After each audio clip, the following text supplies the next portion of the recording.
சுசித்ராவுக்கு வந்த மிரட்டல், பின்னணியில் வைரமுத்துவா, விஸ்வரூபம் எடுக்கும் சுச்சி லீக்ஸ் விவகாரம். செப்டம்பர் மாதம் வந்தாலும் வந்தது. இந்த மாத தொடக்கத்தில் இருந்தே சினிமா பிரபலங்களின் சர்ச்சைகள் மற்றும் திரைமறைவில் நடக்கின்ற பல பாலியல் சீண்டல்கள் குறித்த தகவல்கள் வெளியான வண்ணம் உள்ளது.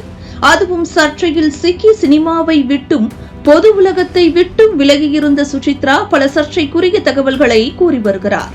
குறிப்பாக தனது கணவர் ஒரு ஓரின சேர்க்கையாளர் என்றும் அவரும் நடிகர் தனுஷும் சேர்ந்து பல முறை ஓரின சேர்க்கையில் ஈடுபட்டுள்ளனர் என்றும் ஒரு விளையாட்டுக்காகவே சுச்சி லீக்ஸ் என்ற பெயரில் எனது சமூக வலைதளத்தில் சினிமா பிரபலங்களின் அந்தரங்க புகைப்படங்கள் வெளியானது என்றும் அதுவும் அவர்கள் நினைத்தபடி நான் இல்லை என்ற ஒரே காரணத்திற்காக இந்த வேலையை செய்தனர். மேலும் விஜய் மற்றும் த்ரிஷாவிற்கு இடையில் இருக்கும் உறவும் சொல்ல முடியாதது. இதன் காரணமாகவே சங்கீதா விஜயை விட்டு பிரிந்து இருப்பதாகவும் அதனை அட்வான்டேஜாக எடுத்துக்கொண்டு த்ரிஷா நுழைய பார்க்கிறார் என திரை பிரபலங்கள் பற்றி அதிர்ச்சியடையக்கூடிய கருத்துக்களை கூறி வந்தார். இதற்கு த்ரிஷா தரப்பிலும் மறுப்பு தெரிவிக்கப்பட்டு சுசித்ராவிற்கு கண்டனம் தெரிவிக்கப்பட்டது. இதனையும் பொருட்படுத்தாமல் சுசித்ரா சமீபத்தில் அளித்த பேட்டியில் வைரமுத்து குறித்து பாலியல் குற்றச்சாட்டை முன்வைத்தார்.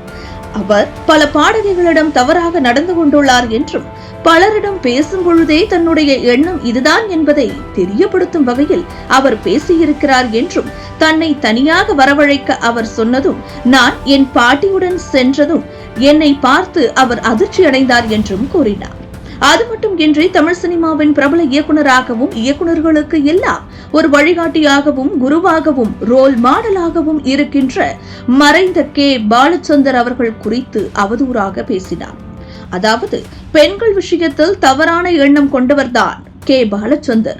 அவரது குணத்தை இறப்பு வரையில் அவரால் மாற்றிக்கொள்ள முடியவில்லை. ஏனென்றால் அவர்கள் எல்லாம் அப்படித்தான் இருப்பார்கள், சாகும் வரை அதே எண்ணத்தோடுதான் இருப்பார்கள் என்று கே பாலச்சந்தரை தவறாக பேசியிருந்தார்.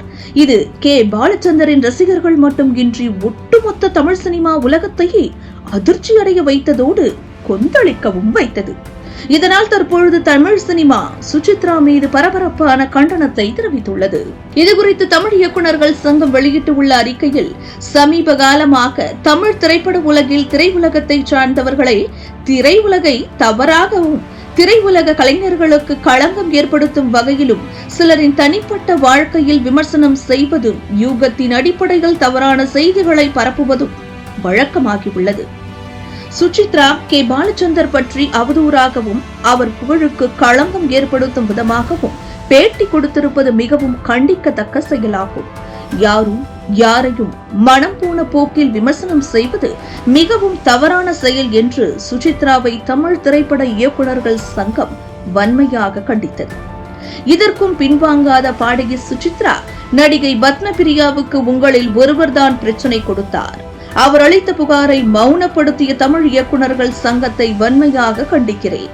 அந்த வழக்கில் குற்றவாளியை நீதியின் முன்பு நிறுத்திய பிறகு அவர்கள் என்னை துரத்தட்டும் என்று பதிவிட்டிருக்கிறார். இயக்குநர்கள் சங்கம் தரப்பில் கண்டனம் தெரிவிக்கப்பட்ட போதிலும் அதிலிருந்து மற்றொரு குற்றச்சாட்டை சுசித்ரா குறிப்பிட்டு இருப்பது வேறு தற்பொழுது தமிழ் சினிமாவை பரபரப்பில் ஆழ்த்தியுள்ளது.